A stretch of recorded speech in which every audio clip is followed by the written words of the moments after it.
Well, India Energy Week is underway in New Delhi. The three-day event is focused on accelerating the global clean energy transition while ensuring affordable access to power.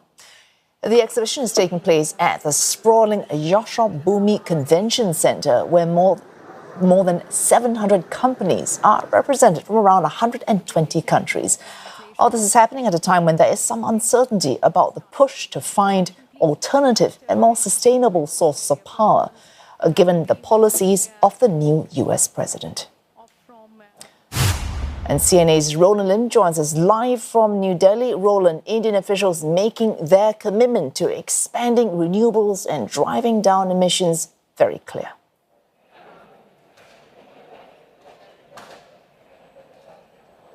Yes, Wei, so that was certainly the message from the top here at India Energy Week. The opening ceremony started off with a video address from Prime Minister Narendra Modi, who, as we've mentioned, is in Paris for that AI summit. Now, he said that India is on track on a number of fronts, from meeting 500 gigawatts of renewable energy capacity by 2030 to hitting a target of producing 5 million metric tons of green hydrogen by that year, and to achieving a net zero goal for Indian railways.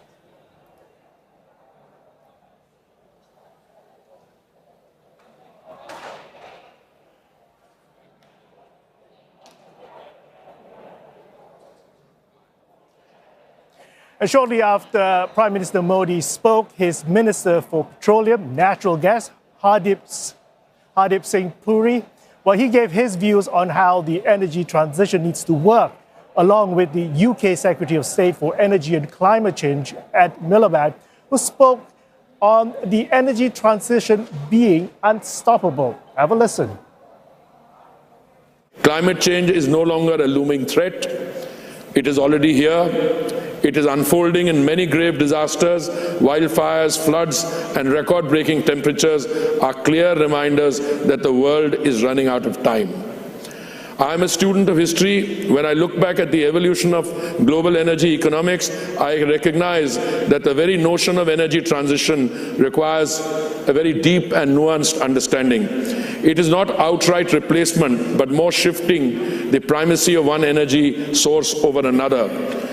This transition isn't about eliminating hydrocarbons overnight, but leveraging them strategically while scaling renewables to mitigate emissions. Personally, I think the transition is only going in one direction. This is an unstoppable transition because of climate reasons.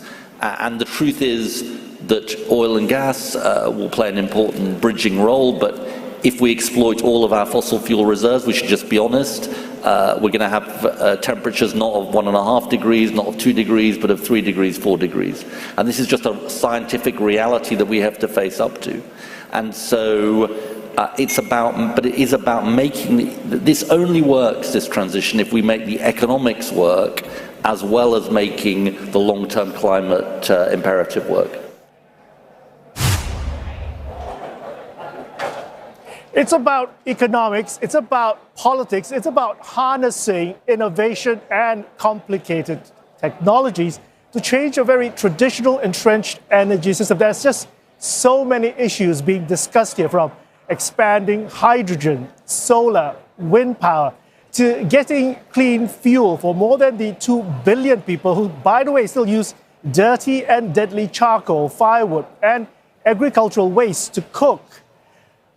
And by the way, talking about why coal still supplies to more than a third of the global electricity generation, that was something I brought up on a panel I hosted earlier that also touched on how developing countries need to be architects of their own clean energy. Is baseload power. Renewables are, they depend on the time of day and the season. And you need baseload power for when renewables go up and down. And it's not yet the case that renewables together with storage are actually cheaper than fossil. We think that we will get there. So it's a very complicated set of of forces and ultimately political that governments have to manage. To have the base load, not to be vulnerable. The bottom line is no external country or external institution will solve your energy problem. There are enough what you call domestic and also private financing available. So we've been relying too long for multilateral sources of funding. So as expected, this is drying up and will continue to dry up further. But the good thing is that domestic financing or private commercial financing is picking up the gap. As for the corporate side of things, well, major players in the energy sector say we already have the ingredients for success. First of all, there needs to be the right technology. CCUS, geothermal, hydrogen, clean integrated power solutions, nuclear, as you go to solar, hydro, wind, renewables. All of this actually is available and moving. But there's an aspect of the cost curve that's naturally there, which has to occur over time. We also introducing the right efficiencies, as highlighted by Lorenzo here, deploying AI in order to ensure that we run our operation with the maximum efficiency and reducing our carbon footprint. So there's AI, there's cleaning up fossil fuel, there's new tech. It's clear that the energy transition and the net zero future is going to involve multiple levers and myriad solutions in place all over the world. The only issue will be time. So given that the climate crisis is no longer a future challenge, but a very CNA's Roland Lim reporting live there from New Delhi. Multiple solutions, just need to deploy them in good time.